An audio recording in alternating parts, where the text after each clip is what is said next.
Okay. Hello, everyone. Welcome to Meet with an Expert Apartment Leasing. I am Gabby Pringle Owenock. Come on in, Pringle. Come on. I am Gabby Pringle Owenock, the Assistant Director of the Student Money Management Center at Texas Women's University, and I'm here to welcome you all. Next, the Student Money Management Center serves students from all three campuses. We bring you programs such as the one today and so much more throughout the school year. So please follow us on Facebook or Instagram at our handle at TWU Maroon Money. Online through our Zoom, we will have our director of the Student Money Management Center, Shalise Connors. She will oversee all of the chat portion. So if you have any questions and you don't feel uncomfortable, if you don't feel comfortable to unmute yourself to put in the question or to ask us, you can put it in the chat. Our experts for this evening are Denise Knight and John Rentz, and I will introduce them in a moment. So just a few housekeeping to pass along. This meeting is being recorded, so for the students in the room, please be mindful of the information you whisper to your friends because this microphone could pick it up. I just want to give that warning out there. For the people, like I said, online, they can use the chat feature to ask any questions that they have. Online people, be sure to switch your view to speaker view so you may see the speakers and the slide deck throughout the presentation. This can be found on the upper right hand corner or maybe on this side of your screen. In the chat, will you type what campus you attend? This is very important for the Dallas and Houston students because we have a different giveaway for those students. Hashtag cards. There is a short 6-question anonymous survey that will be at the end of this session. So once you leave out of the Zoom, please complete that, what is called feedback form. And for people that's in face-to-face, we will have a QR code for you guys. And then we also have a bingo card giveaway today. So if you haven't received the bingo card, our student mentor, Maddie, will provide that. We have colored pencils to go with it. It's typical bingo where if they, well, not typical bingo. It's different. When they say a phrase such as apartment, then you can write off apartment, scratch that off on your bingo card. If you get 5 in a row, raise it up, and then I will take it to our with the judges in the back, and they will verify. And it's going to be first come, first serve with the bingos. Don't go too crazy. But hint, if you ask them any questions that could help you get your bingo, I would encourage you to do that as well. So, on to our any questions we have today. None? Okay, so for our topic for our presenters, I'll read their bios. Denise Knight is our first presenter. Denise Knight is an experienced financial professional with over 20 years of expertise in mortgage banking and real estate. She holds undergraduate degrees from the University of North Texas and a graduate degree from Texas Women's University. Throughout her career, Denise has demonstrated a strong commitment to financial education, earning her designation as a certified financial education instructor. Currently serving as the community engagement coordinator at Texas Regional Bank, Denise plays a vital role in fostering community connections and promoting financial literacy. Her diverse background in the financial sector, paired with her passion for education and community service, has allowed her to make a lasting impact in the industry. J.D. John Rentz, raised in Louisiana, John Rentz graduated from Louisiana State University in 1997 with a bachelor's degree of science in business administration and accounting. He then moved to Texas, attended law school at the University of Houston Law Center, where he graduated in 2001 with honors. Licensed to practice law in Texas. That same year, John began his legal career with Haynes Boone, one of the largest firms in Texas. Therefore, he focused his practice on commercial litigation matters and policy insurance coverage disputes. In 2001, John merged his firm with Lovelace and Lovelace Attorney at Law LP, one of the most prestigious names in family law in Denton County. At present, John continues his practice and acts as managing partner of Loveless and Loveless Attorneys at Law LP. During his time as the attorney in Denton County, John served as the director for Denton County Young Lawyers Association, the Denton County Bar Association, and the Denton County Criminal Defense Lawyers Association. During his time with the Young Lawyer, John assisted heavily in partnership between that group and Texas Women's University that supported the Kinship Fair, raising funds and supplies for families taking on kinship, foster, adoption, placement in the community. John when not practicing law, John enjoys fishing, college baseball, and spending time with his wife, Darcy, and their 2 teenagers. Thank you both for being here, and I will turn the program over to you.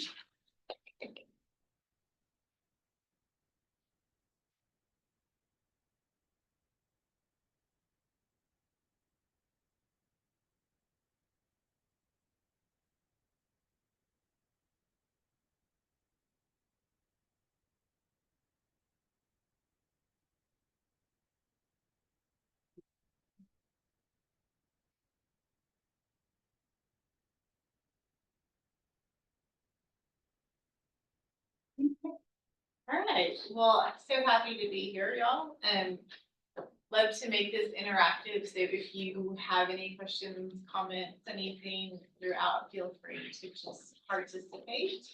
I think this is, I don't know, how many times have we done this? It's our 4th time now? So yeah, I mean, we do pretty good at this. I'm gonna talk about some things and Lawyer John will expand on the legalities of the things. So like I said, if you have any questions along the way, just feel free. Okay. Technology's not working, shabby. I just do this. There we go. Okay. All right. So we are preparing to rent an apartment. First things first, you must determine what your budget is. There is a budget that I've spoken on before. It's the 50-30-20 budget. For this presentation purposes, we're going to go by the 30% rule of thumb, and that recommends that your monthly rent payment not be more than 1/3 of your gross monthly income. So for example, if you make $4,000, 30% of that is $1,200. The 30% rule of thumb says that your rent payment should not exceed $1,200. Now keep in mind, this is just talking about your rent. It's not talking about any other housing costs, utilities, renters, insurance. We'll talk about that later, but this is just strictly your monthly rent payment.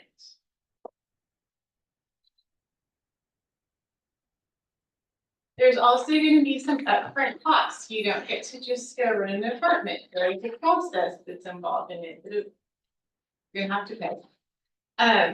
Be prepared to pay an application fee and or an admin fee. These are gonna be anywhere between $50 and $200, and really this just depends on the location, the desirability of the apartment or the house, and really whatever the landlord's policies are. So when I give you figures like this, it's really just gonna be a range just for you to kind of be aware of like what it, if someone's charging you $1,000 admin fee, you want to red flag that for sure. But basically, these are just pre-screening. It's going towards your background and your credit checks, and it's just the landlord is making sure that you are responsible and you are reliable. Next, if you have a pet.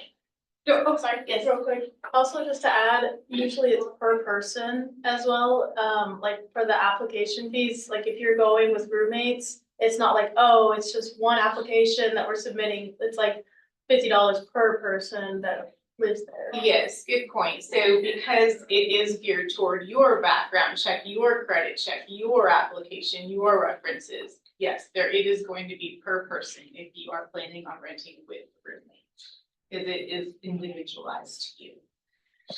If you have a pet, be prepared to pay either a pet deposit, a pet fee, or pet rent even.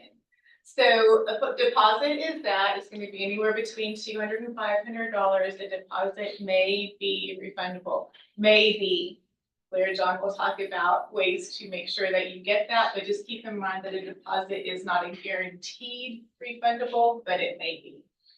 A pet fee is just simply that, it's a fee, it's not refundable, but it'll be anywhere between $100 and $500, again, just for the privilege of having your pet live with you. Also, some apartments or landlords charge a pet rent, and so really that's just a monthly rent that your pet pays, you pay on behalf of your pet, to live in the apartment with you, so that would be like a monthly ongoing fee. Security deposit. So this is money paid to the landlord that just ensures that you, the tenant, will pay your rent and follow the parameters of the lease.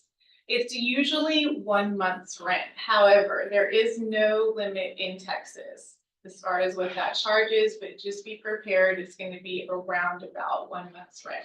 Again, this may be refundable. Lawyer John's going to talk about things that you need to document to make it sure, you know, your best chances of getting that security deposit refunded. And then be prepared to pay your first month's rent. Rent is collected at the beginning of that month. So if you move in on the 15th, your rent will most likely be prorated. Say you move in on the 15th or whatever day you move in. You're going to pay rent from that day prorated to the end of whatever that month is. Any questions on that? Yes. So your move-in date of like, when you pay your rent? Or? Yes, so say you move in not on the first of the month, say you move in on any other day, the 2nd, the 5th, the 20th, whatever. You're going to pay rent from that date that you move in to the end of the month, so you're not going to be paying a full month's rent. It's prorated. I'm gonna glance down at my card here to make sure I'm giving y'all bingos. Okay. Next, okay, so now you've got your budget. Now you're aware that, you know, there are some upfront fees. You do need to budget some upfront costs when you're moving to an apartment. So now you need to list what your requirements are. So know what you need, know what you want, and then know if there is an additional cost for those things. So things like neighborhood, consider, do you want to be close to work? Do you want to be close to public transportation? Do you want to be somewhere where you're kind of in the midst of everything, or do you want to be in a quiet neighborhood? Things to think about. Think about parking for sure. Is it covered or is it assigned? Is there a garage? Is that important to you to be parking in a garage? Is there parking on the street? Is it safe? Is it well lit? Things to think about. Amenities. Upgraded appliances and countertops. So, you know, stainless steel appliances, granite or quartz countertops. Those are all really nice and they're really pretty, but they're most likely going to cost you more. A private patio or a balcony. Valet trash service. So this is where you literally just put your trash outside your front door and somebody comes and picks it up for you and takes it over to the dumpster. You don't have to walk and deal with that. It's probably going to cost you more. Laundry, is there like a common laundry room or is it in your unit? Are washer and dryer, are they available to rent? Are you gonna have to buy one? And then something else to think about is storage. Some apartments will let you rent an additional storage unit if you need that. And then lifestyle things to consider. Do you want a swimming pool? Do you want an on-site gym? Do you want a clubhouse? If you have a pet, do you want a pet playground? So these are all just things for you to think about. Maybe kind of make a list of what's important to you, what you need, what you can live without, what you're willing to pay extra for. Any questions on that? All right, so now you can research into, or there are plenty of sites out there where you can virtually search apartments. These are a few of them. You might know other ones, but you can put anything in there from price, map, are they pet friendly, amenities. You kind of just get to see, you know, what out there meets your criteria.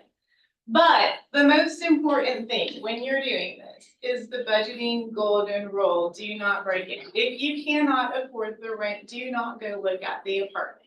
You are setting yourself up for disappointment and failure.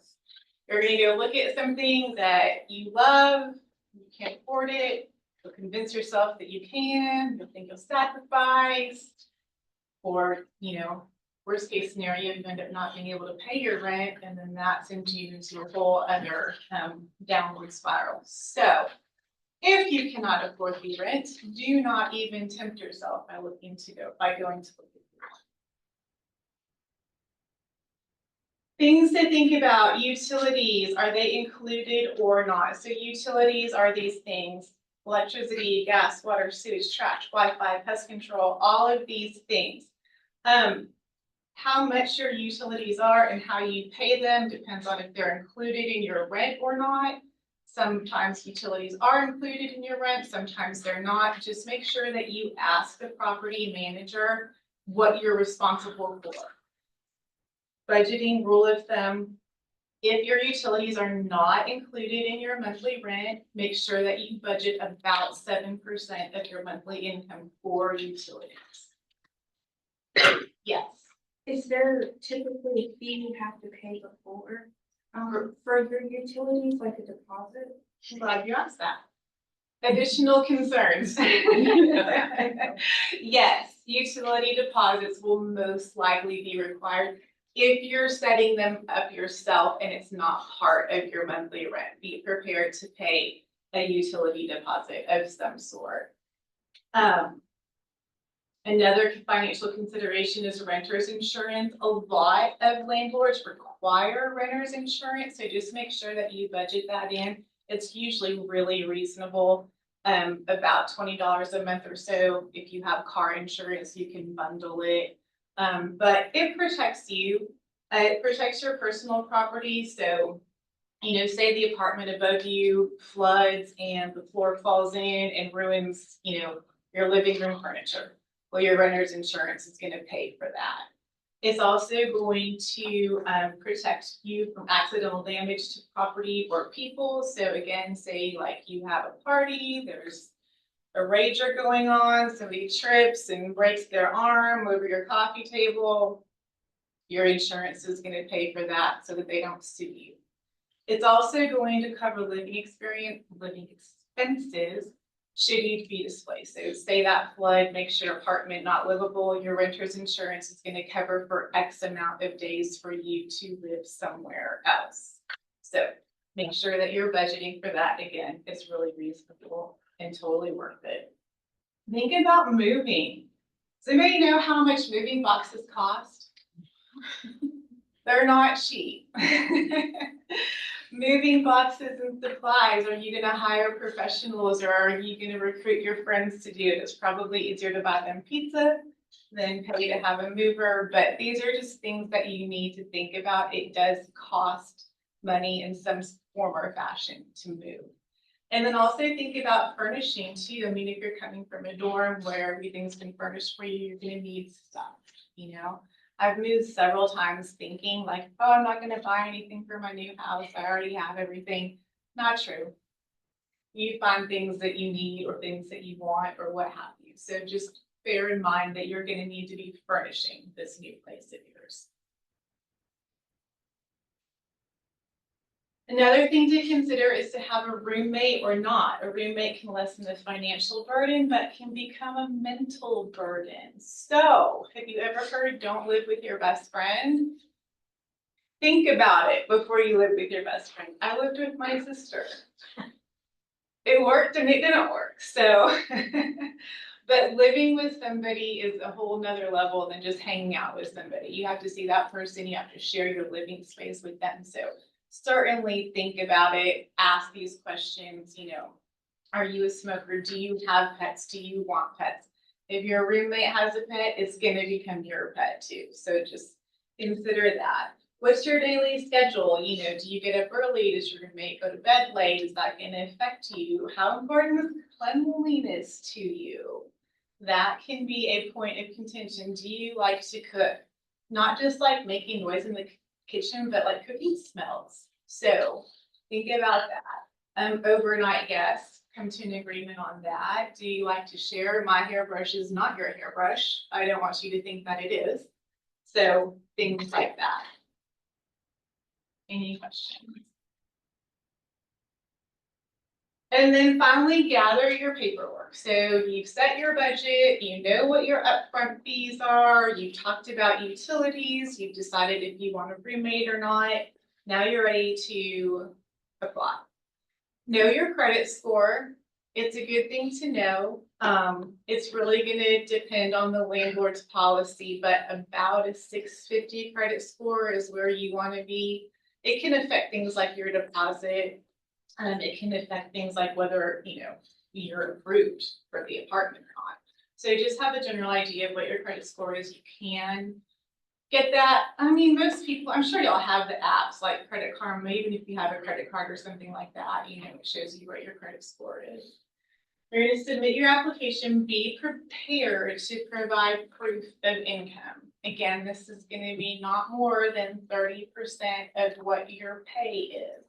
And that's what the landlord's going to use to really determine if you qualify for the apartment or not. So they're going to want to see pay stubs, bank statements, tax returns. Not all of these, maybe it really just depends on what the policy is, but be prepared to have all of these things.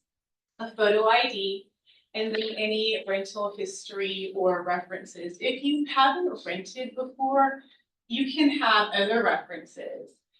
These are going to be obviously if you've rented previous landlords or a property manager, but it could be a supervisor or a coworker, maybe even a professor or something like that, but this is going to be a good reference for you. You don't want to use your best friend or family members or people that you don't know. They're just not going to be good, impartial references for you. I'm sure my mom, if I use my mom for a reference, she said, she would say, yeah, she is great. I might not be, I don't know. And then just be prepared in advance. Make sure you gather all your paperwork. Make sure you have all of your references. You've got any letters of recommendation that you need. You've got contact info for those references. Make sure you've got all of this before you apply. And then if you do have bad credit, one last thing is some landlords will accept like a really good explanation. Hey, this was a one-time thing. And then be able to prove that it was just a one-time thing, but I'm back on track now. See, I don't have any NSFs on my bank statements, financially responsible now. So any questions on any of that? That is the financial aspect of it. Okay.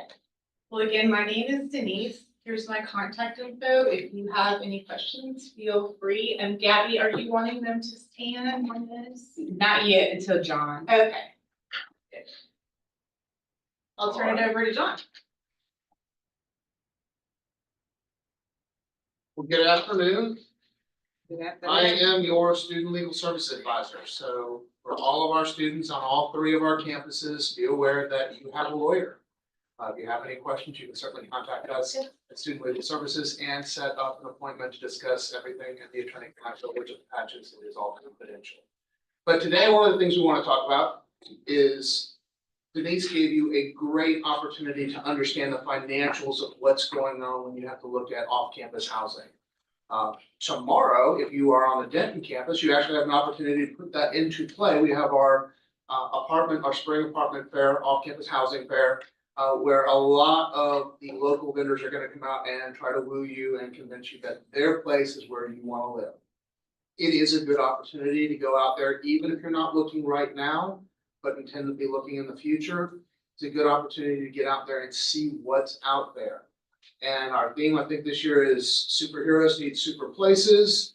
One of the things that money management and student legal services want you to do is we want knowledge to be your superpower. And so part of what we want to talk about is we've got a game plan for what we want to spend. How do we make sure that there's not any hidden fees? All right. And one of the things we want to pay attention to is when we go and we rent a place to live, recognize that you're actually entering into a legally binding contract with your landlord. That can sound kind of scary, but understand the basics of that is they're agreeing to provide you with a habitable place to live, and you're agreeing to go ahead and pay them a monthly rental amount. Now, if that were all there was to that that agreement, I could sit down, we'd be done now, we'd go ahead and see where we could go, find out who all won our bingo program, and we'd be done. But frankly, our rental agreements nowadays have gotten more complex. There's a lot more to them. And so I want to kind of cover a couple areas for you to pay attention to when you're looking at renting a place. And don't just get blinded by the, wow, I really like this apartment, I really want to live there. Make sure that the details match what you can do. So one of the things that I want us to focus on is very simply the rent itself. How do you pay it and when do you pay it? All right, so Denise told you most of these policies are going to go ahead and tell you you need to pay it on the first of the month. Pay attention to the date of the month that they give you. If they say it's due on the first, well, they'll certainly take your money in advance. That's not a, well, you know, the first this month is on a bad day for me. I need to get up. It's on a Saturday. I get up, I'll work out on Saturday, and then I've got to go to work, and then I've got plans with my friends. I really don't have time to go ahead and worry about this. I'll just get it taken care of on Sunday. No, you have a deadline to pay. Recognize that most of these rental agreements will have a late fee associated with it. Missing your payment by 1 day, or even sometimes it'll say it's due on the first by 4 p.m.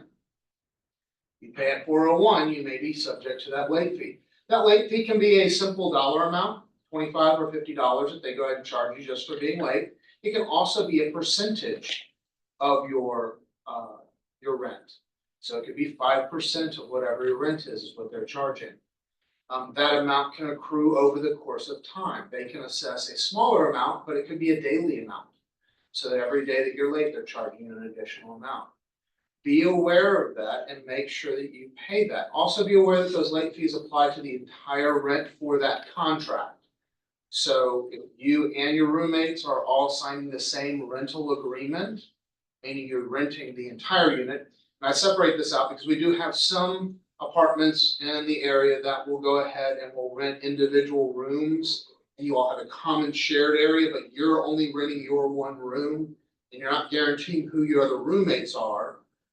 You're only on your one contract. That's different than I'm renting a 2 or 3 bedroom apartment, and so me and some of my friends are getting together and we're all gonna go and rent this together. That one where you're renting it all together, you're signing one contract together. And so if one person is late, that late fee is going to apply the total amount, not just that one person's amount. Also pay attention to how you have to pay it. If that lease tells you that you have to pay a specific way, be aware you have to pay it that specific way. A lot of our larger apartment complexes are run by property management companies. Those property management companies typically have their own personal portals that they'll have you pay through. So you're gonna get on it and you're gonna make your debit or credit card payment through the portal. Recognize that them saying we use a portal does not mean that they're gonna go ahead and accept Venmo or any other cash payment program or cash app program you have. But also recognize when we're talking about not apartments, if you and your friends decide you want to rent a house, you may be in a situation where your landlord is just a mom and pop operation. Maybe they own 1 or 2 houses in town. They don't have a portal. They expect you to bring a check by. They expect that check to be brought at a specific time on a specific day. Make sure you pay in the proper way on the proper time, or else this is going to get more expensive and you may not have budgeted to be able to handle that. Also be aware of certain aspects that can come into the security deposit.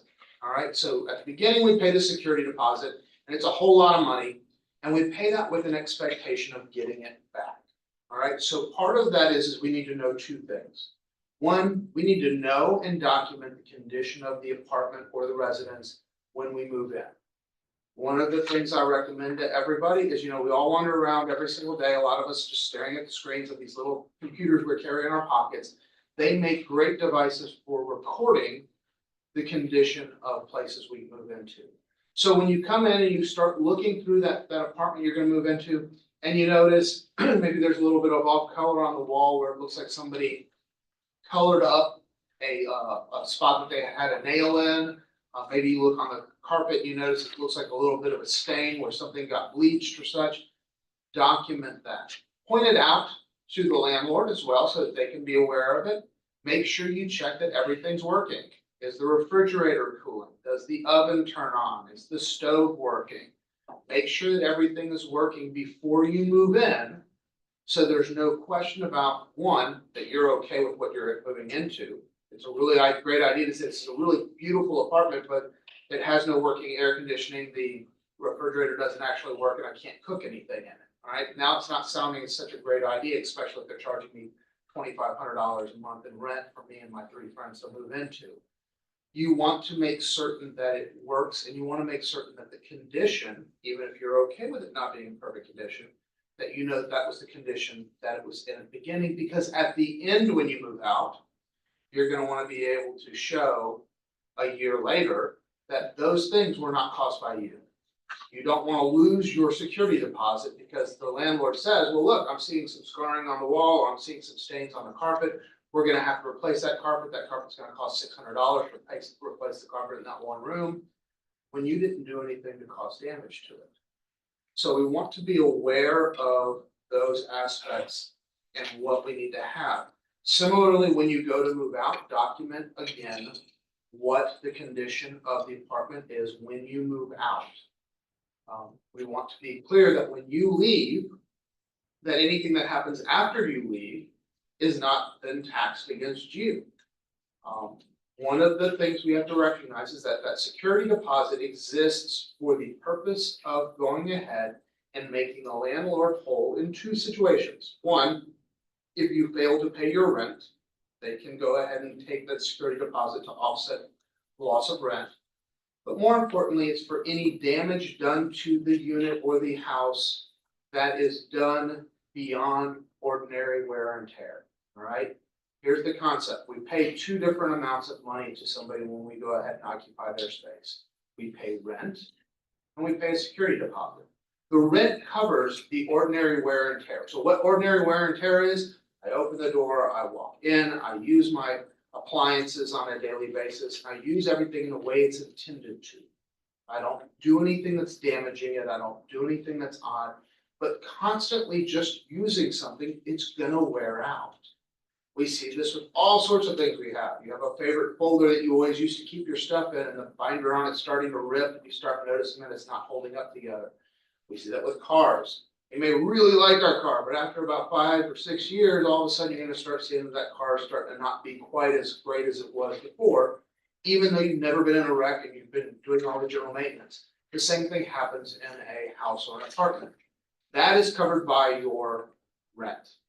The landlord is not entitled to go and say, you know what, we've had people living in this place for 8 or 9 years. I've got to go and replace the flooring. You're the lucky one who gets it replaced after you, so I'm gonna take your security deposit to cover the cost of replacing the flooring. That's not allowed.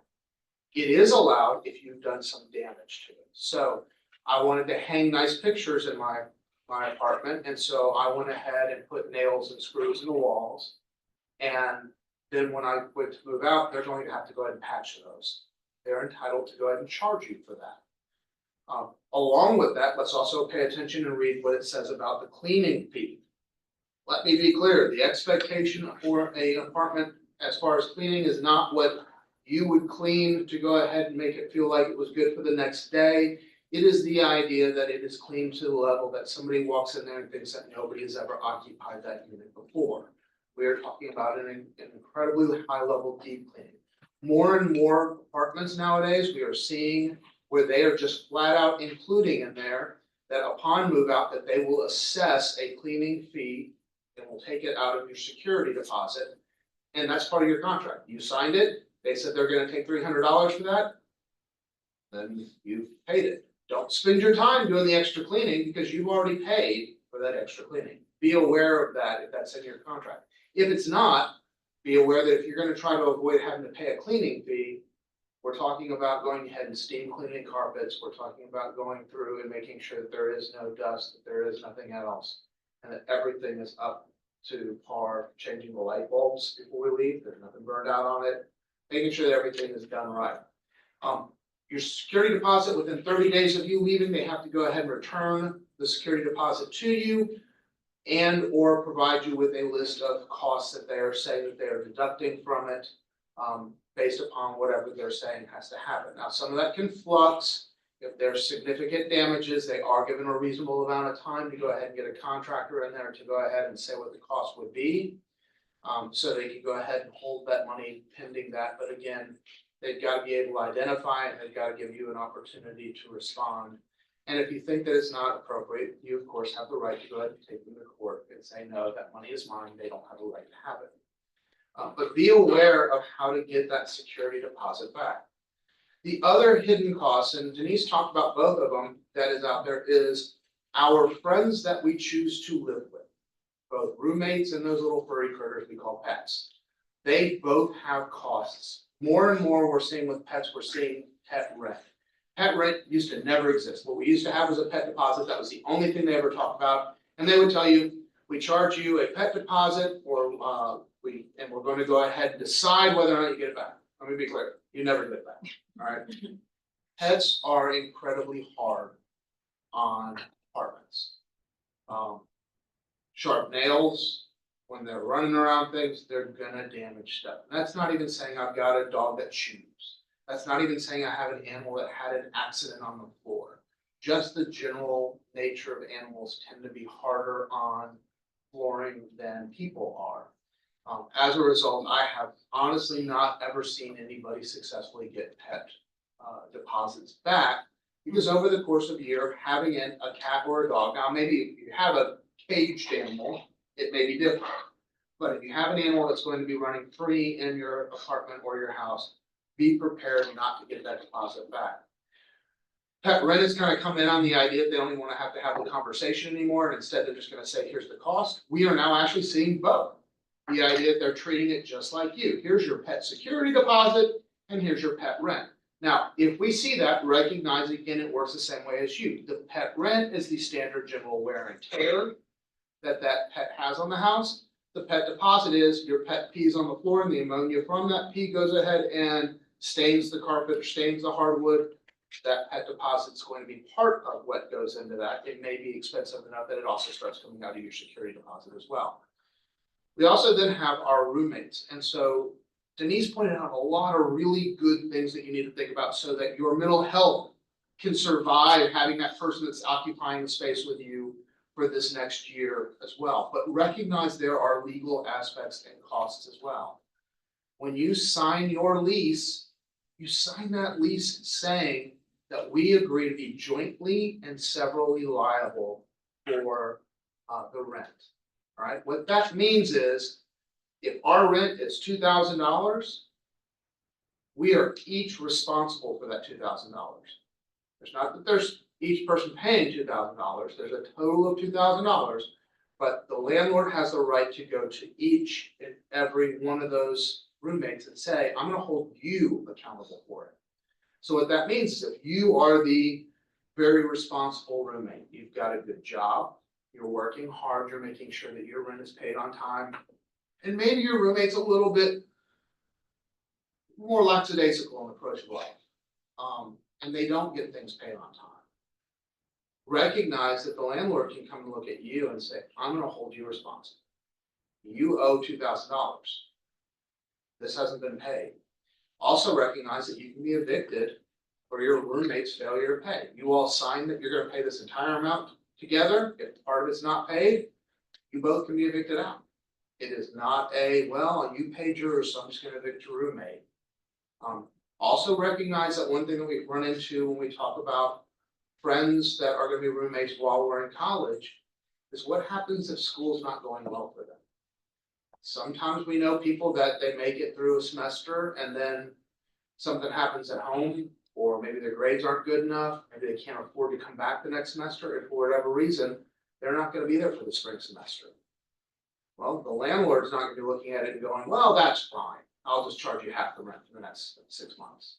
Landlord's gonna say, well, you owe me $2,000 in rent, so figure out how you're gonna pay that. So we've got to recognize that that's the case. That also applies with damages. Just because damage done to your apartment was done by your roommate does not mean that the landlord can't come after you for the cost of those damages. Now, 90% of the time they take the security deposit, and that's all they're going to take. Part of it is that they also look at and recognize our environment, your students, you're probably not out there making 6 figures while you're going to school as well. You probably don't have a huge bank account that they can go ahead and say, if I go and sue you, I'm gonna be able to take that money. So it's a lot of time and effort for them to go after you, but they can. That is a right that they have. They also have the ability to potentially affect your ability to have future apartments by not being willing to give you a good referral. And when you're out there renting and you rented an apartment, and then there's a gap here that you aren't referring to who you rented with, and then you're looking to get another apartment, that new apartment's gonna ask, well, where were you here? You clearly didn't just stop living for a year. So what's going on in that gap? Why are you not giving me somebody to talk to about your references during that time period? Also recognize that they wanted to, they could go and they can sue you, and they get what's called a judgment. Once they get a judgment, that judgment can go on your credit. Now, this is important. The failure to pay rent, the fact of being evicted, does not go on your credit unless they take it to court, have it rendered to a judgment, and then that judgment can go on your credit. So understand there are impacts that can happen, and it may be something that you did not even do if it's due to either our furry little friends or our friends that we invite to go ahead and live with ourselves. So recognize those risks that we have that can go on to costs that we don't have. There's some other aspects that you need to be aware of and pay attention to as well, and those are, what are your obligations? Your rent agreement, your lease is going to tell you what you have to do. It's gonna lay out all of the obligations you have. It's gonna tell you what to do in the event that you have a problem in the apartment. Are you allowed to fix problems yourself? Do you need to contact the landlord if there's a problem? Who do you contact? If it doesn't specifically identify it, ask. One thing that I would recommend everybody know when you go to move into an apartment is, if I have a water leak at 2 a.m, who do I call? All right, because something may happen and you need to be aware of who you contact. It is important for you to find out about that in advance. If you're gonna have roommates, read your contract about whether or not you have a right to what's called sublet or subletting an apartment, because you may be in a situation where if your roommate has to leave and you want to bring in a different roommate, you want to make sure you have the ability to go do that yourself, and that it's not the landlord that's going to be doing that. So you want to make sure that you can go ahead and get that figured out. Also, just know the things you have to do. How do you go ahead and what else do you have to take care of? Changing air conditioner filters. This is a big deal for a lot of them, and you're going to run into one or two situations, and neither one of them do people that are renting apartments like. One is, you're mandated to go ahead and go out to Home Depot, buy them yourself, and replace them every month. And if you don't, you potentially are damaging your air conditioning unit, which could be a very expensive problem. The other thing may be is that maybe the apartment complex says, you know what, we're not gonna trust you to do it because we've had a history of people not doing that. So we're gonna do it, but understand that means our maintenance guy is gonna be coming into your apartment whenever they need to, once a month, to change your air conditioning filters. That's gonna be something you have to be aware of. They have a right to enter your apartment to do necessary maintenance as needed, though they've got to give you notice. Generally, they'll do that through their portal, by email, texting, however they've got it set up in your contract for you to go ahead and contact them. Be aware of whether or not there are any other restrictions on your use. For example, quiet hours. Is there a certain time period that you've got to have the music turned down? They're saying you can't have parties, things like that. Make sure you can go ahead and identify what you have as far as your obligations, because violations of your contract can lead to you being evicted if they're significant enough.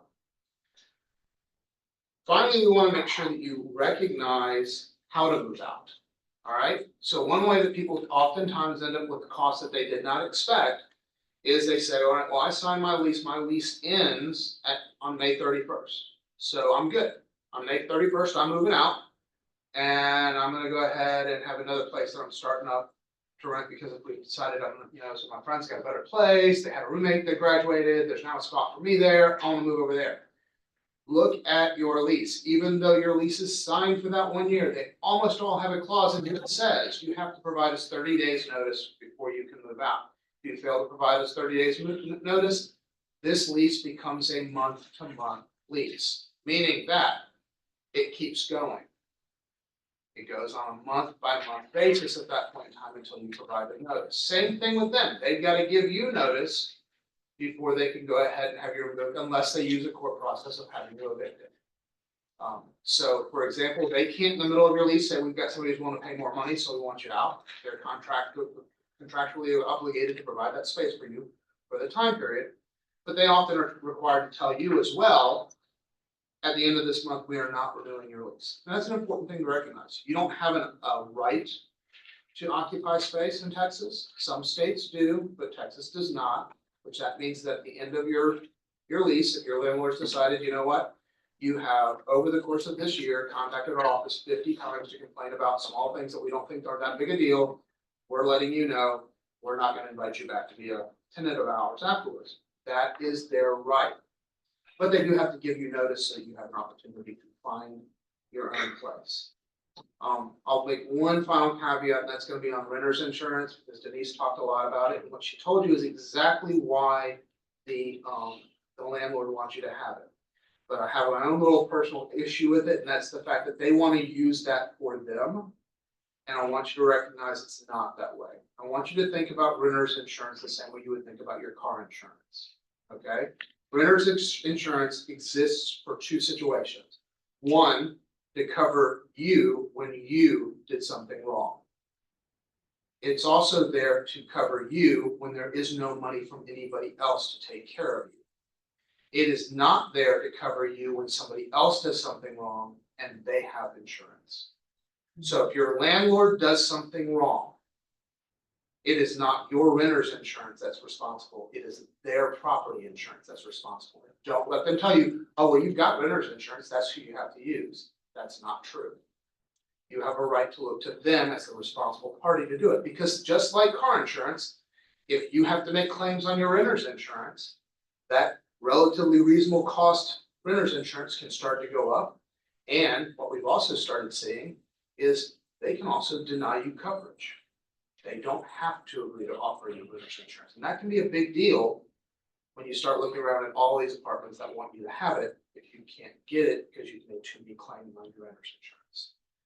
So just some things for you to be thinking about and be aware of. Again, for everybody who's in the Denton area and on the Denton campus, I strongly advise if you get an opportunity from 10:30 to 12:30 tomorrow on the lawn of the CFO is our off-campus housing fair. Come take a look at it, wander around, see what the opportunities are out there. There's a likelihood that sometime during your TWU experience, you're going to be wanting to consider the option of living off campus. And it's a good idea to start looking at and getting an idea of what those costs are gonna look like. So you can put those numbers that Ms. Denise put together for you, and you can make sure you have a good opportunity in the future. Now, are there any questions for me? All right. Any online? No, we don't have any questions online. All right. Well, I would like to thank everyone for attending today's session. People that are in person, please take the time to scan this QR code to provide feedback on our presenters today, as well as the people online. Once you log off, please complete that Zoom feedback form. But just a shout out, just like John said, spring apartment is tomorrow. Please attend that from 10:30 to 12:30 on the Denton campus in CFO. As well as the people who are online, please put in the chat if you're at the Denton, Dallas, or Houston campus. And this month is the SMMC Money Madness, pretty much. It is Maroon Money Month. We're hosting events every day for the next 4 weeks, Monday through Thursday. Let me take that every day back. Monday through Thursday for the next 4 weeks, we're having an event. So please follow us on Instagram at TW Maroon Money, as well as look on Pioneer Engage and TW calendar of events, and we will have all of our events posted on there. And thank you guys so much. And bingo winners, please go to the back and claim your prize from Miss Mary back there. Thank you. Thank you, everyone.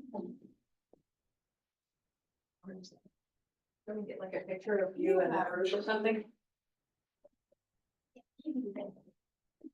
Whoever wants to be in the picture.